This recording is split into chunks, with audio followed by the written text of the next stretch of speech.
अस्सलामुअलैकुम दोस्तों, कैसे हैं आप सब। मैं आप सबको यूट्यूब चैनल इंग्लिश लिटरेचर पे वेलकम कहती हूँ। आज की वीडियो के अंदर हम जो पोएम कवर करने जा रहे हैं that is better my heart, जिनको लिखने वाले हैं जॉन डन।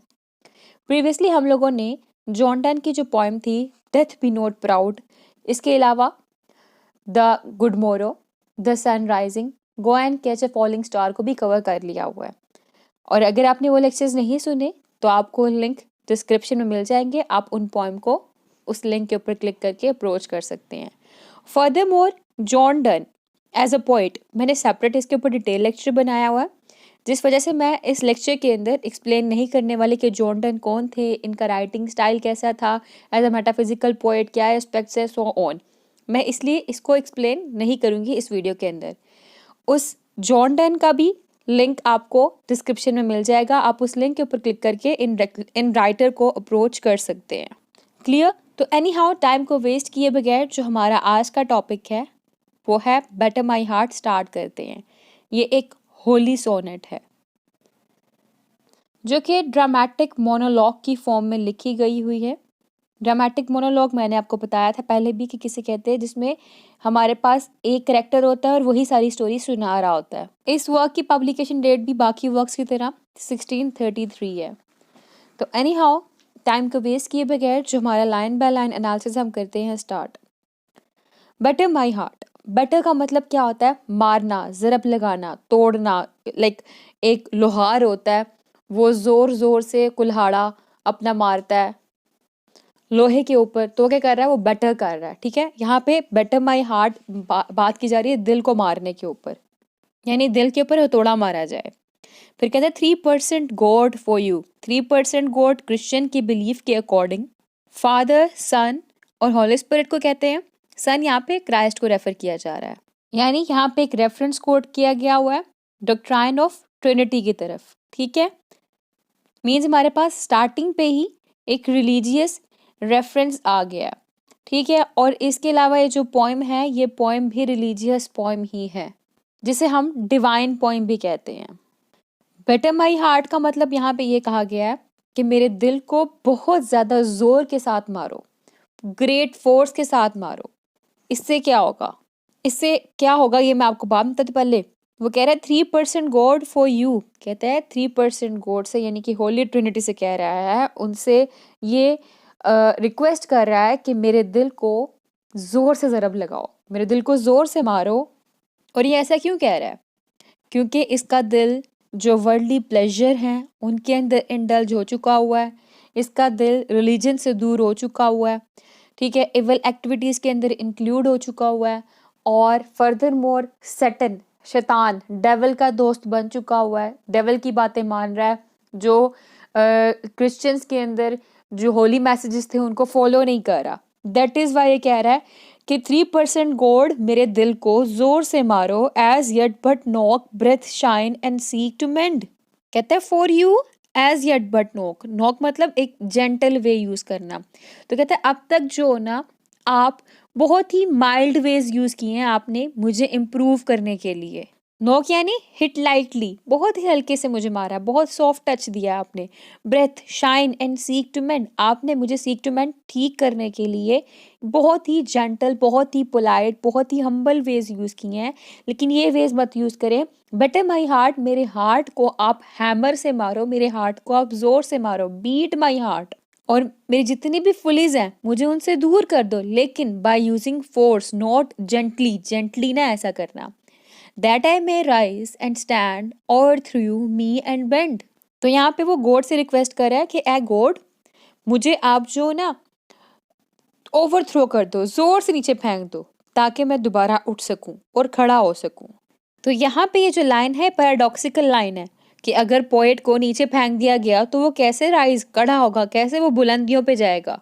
ठीक है, तो पैराडॉक्सिकल लाइन है, लेकिन एक्चुअली जो इसका मीनिंग है वो ये है कि उसको एक शॉक ट्रीटमेंट चाहिए। अगर उसको शॉक ट्रीटमेंट दिया जाएगा तो वो बिल्कुल ठीक हो जाएगा। जैसा कि ना स्कूल में बच्चे जाते हैं तो अगर वो पढ़ते नहीं तो टीचर्स उनको मारता है, फिर जब उनको मार पड़ती है या उनकी इंसल्ट होती, डांट पड़ती है, फिर वो सेट हो जाते हैं, बंदे के पुत्र बन जाते हैं। बिल्कुल वैसे ही वो कह रहा है कि मुझे फेंक दो ऊपर से नीचे, यानी कि मुझे एक शॉक ट्रीटमेंट दो, तो मैं क्या हो जाऊंगा, मैं एक बिल्कुल राइट इंसान बन जाऊंगा। Your force to break, blow, burn and make me new. कहता हर पॉसिबल फोर्स यूज करो, ब्रेक, ब्लो, बर्न, हर किस्म की पॉसिबल जो भी फोर्स है आप यूज करें, जो भी वॉयलेंस है आप यूज करें, but make me a new man, मुझे एक नया आदमी बना दें। बेसिकली पोइट जो है अपनी सिनफुलनेस से रिट जाता है, निजात चाहता है कि इसके जो सिन है, जितने भी गुनाह है वो दूर हो जाए, खत्म हो जाए। और ये यहाँ पे चाहता है कि जितने भी रेडलेस मेथड है ना, वो गॉड यूज करे और इसको वापस अपने रास्ते पे ले आए, इसको गुनाहों से हटा दे, इसको रिलीजन के करीब कर दे, इसको गॉड के करीब कर दे।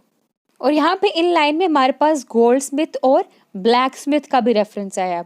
अब जैसे कि कहता है knock, breathe, shine and seek to mend. यहाँ पे कह रहा है कि आपने अब तक जो मेथड यूज किए हैं ना, वो गोल्ड स्मिथ यानी कि सोना बनाने वाले के मेथड किए हैं यूज, जैसे कि सॉफ्ट टच, जिसमें नॉकिंग, ब्लोइंग एंड पॉलिशिंग आ जाता है। मैं चाहता हूँ, मेरी आपसे ये रिक्वेस्ट है कि आप गोल्ड स्मिथ की तरह नहीं बल्कि मुझे ब्लैक स्मिथ की तरह ट्रीट करें। ब्लैक स्मिथ क्या करता है? ब्रेक, बर्न एंड ब्लो करता है, ठीक है। कोयला वाला, लोहे वाला आदमी, वो लोहे को कैसे बनाता है? उसको तोड़ता है, उसको जलाता है, उसको फिर ब्लो करता है। कहता है मैं चाहता हूँ मुझे इस तरह से आप बिल्कुल एक फ्रेश मैन बना दें। I like an usurped town to another due. Usurped basically यहाँ पे रेफर किया जा रहा है सैटर्न को, कि मैं एक टाउन हूँ लेकिन मैं टाउन सैटर्न का बन चुका हूँ, और मैं सैटर्न से बिलोंग नहीं करता, मैं किसी और से यानी कि आप से बिलोंग करता हूँ। मेरा हार्ट जो है वो आपके लिए बना है। आप कौन? Again God.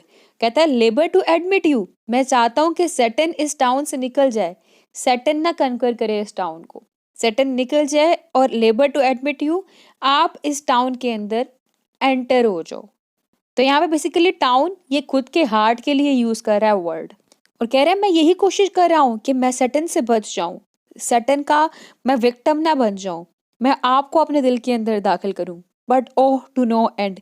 लेकिन मेरी जितनी भी स्ट्रगल है सबके सब क्या है? बेसलेस है, मेरी स्ट्रगल का कोई फायदा नहीं हुआ।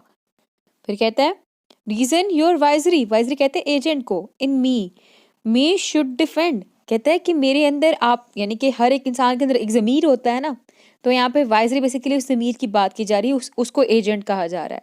तो कह रहा है आपका एजेंट यानी कि जो ज़मीर है उसकी बात कर रहा है, आपका एजेंट और मेरे रीज़न मुझे बचाने में नाकाम हो चुके हुए हैं, मुझे डिफेंड नहीं कर पाए सैटर्न से, but is captived and proves weak और अनट्रू। कि ऐसा लगता है जैसे कि मेरे रीजन और आपका जो एजेंट है, एजेंट यानी कि मैंने आपको बताया था जमीर की बात की जा रही है यहाँ पे, वो दोनों क्या है?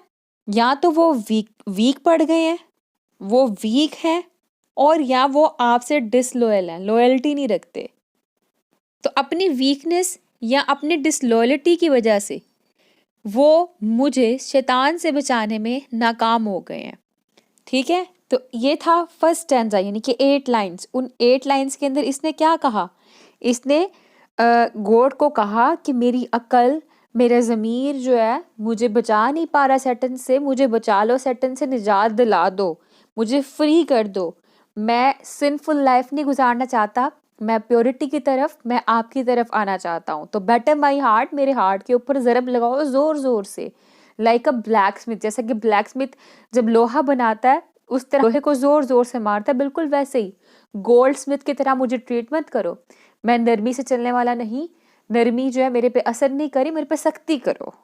फिर आगे नेक्स्ट लाइन है, लाइन नंबर 9, ये dearly I love you and would be loved fain. कहता है yet I have always loved you, मैं आपसे हमेशा मोहब्बत करता रहा हूँ।